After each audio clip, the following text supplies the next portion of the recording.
Chabahar port पर America की सख्ती, भारत की रणनीतिक राह पर संकट। मोदी का संदेश, आत्मनिर्भरता ही भारत की असली ताकत। थार रेगिस्तान में सेना का धुआंधार शक्ति प्रदर्शन, अमोघ फ्यूरी अभ्यास। भारत ग्रीस की नौसेनाओं का पहला साझा युद्धाभ्यास, भूमध्य सागर में नई रणनीतिक साझेदारी। बगराम एयरबेस पर ट्रंप की नजर, चीन और तालिबान ने जताया कड़ा विरोध। भारत कनाडा में नई शुरुआत, भरोसा बहाली पर बनी सहमति।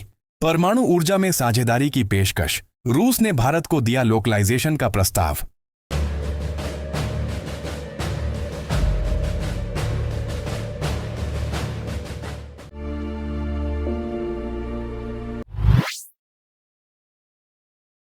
चाबहार पोर्ट पर अमेरिका की सख्ती, भारत की रणनीतिक राह पर संकट। अमेरिका ने ईरान के चाबहार पोर्ट पर लगी प्रतिबंधों से मिली छूट को रद्द कर दिया है। ये वही पोर्ट है जिसे भारत 2018 से विकसित कर रहा है और जिसे अफगानिस्तान व मध्य एशिया तक पहुंच का अहम रणनीतिक रास्ता माना जाता है।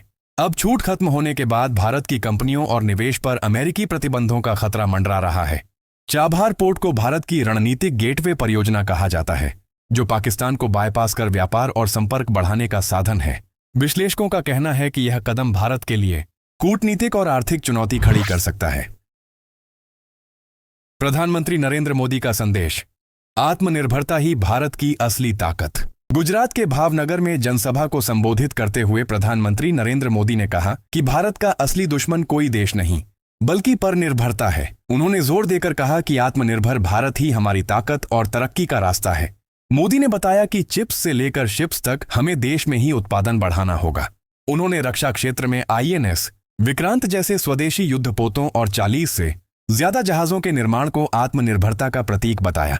साथ ही उन्होंने शिपिंग पर विदेशी निर्भरता को राष्ट्रीय सुरक्षा और अर्थव्यवस्था के लिए खतरा बताया। प्रधानमंत्री ने वन नेशन वन डॉक्यूमेंट जैसे सुधारों का जिक्र करते हुए भारत को वैश्विक व्यापार का समुद्री केंद्र बनाने का संकल्प भी जताया। थार रेगिस्तान में सेना का धुआंधार शक्ति प्रदर्शन, अमोघ फ्यूरी अभ्यास। भारतीय सेना ने थार रेगिस्तान में आज एकीकृत अग्नि शक्ति अभ्यास, अमोघ फ्यूरी का सफल आयोजन किया। इस दौरान अत्याधुनिक तोपखाने, टैंक, रॉकेट सिस्टम और ड्रोन से सटीक वार क्षमता का प्रदर्शन किया गया। सेना ने दिखाया कि कैसे थलसेना की अलग अलग शाखाएं मिलकर किसी भी युद्ध परिस्थिति में संयुक्त रूप से काम कर सकती हैं।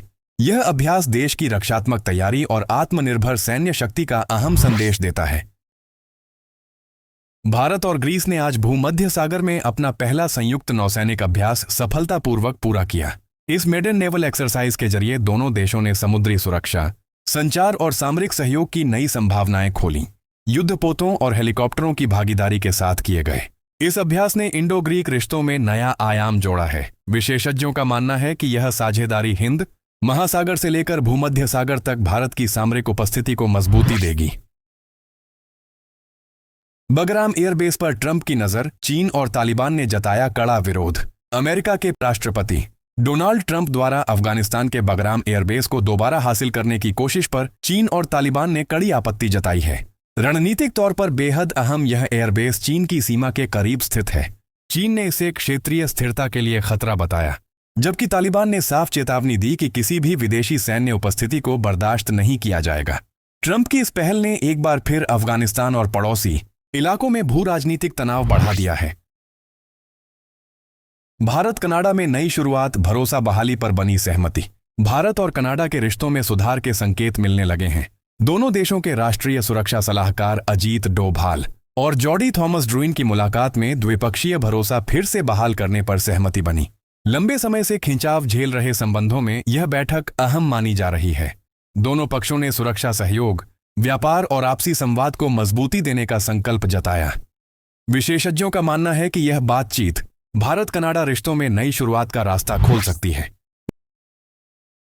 रूस ने भारत को परमाणु ऊर्जा क्षेत्र में लोकलाइजेशन यानी स्थानीय उत्पादन और तकनीकी सहयोग का बड़ा प्रस्ताव दिया है। इस साझेदारी के तहत परमाणु बिजली घरों के निर्माण में भारतीय कंपनियों और संसाधनों की भागीदारी बढ़ाई जाएगी। विशेषज्ञों का कहना है कि यह सहयोग भारत की ऊर्जा आत्मनिर्भरता और स्वच्छ ऊर्जा क्षमता को मजबूती देगा। रूस पहले से ही कुडनकुलम परमाणु परियोजना में भारत का प्रमुख सहयोगी रहा है और अब यह नई पेशकश द्विपक्षीय रणनीतिक रिश्तों को और गहरा करने का संकेत मानी जा रही है। जय हिंद।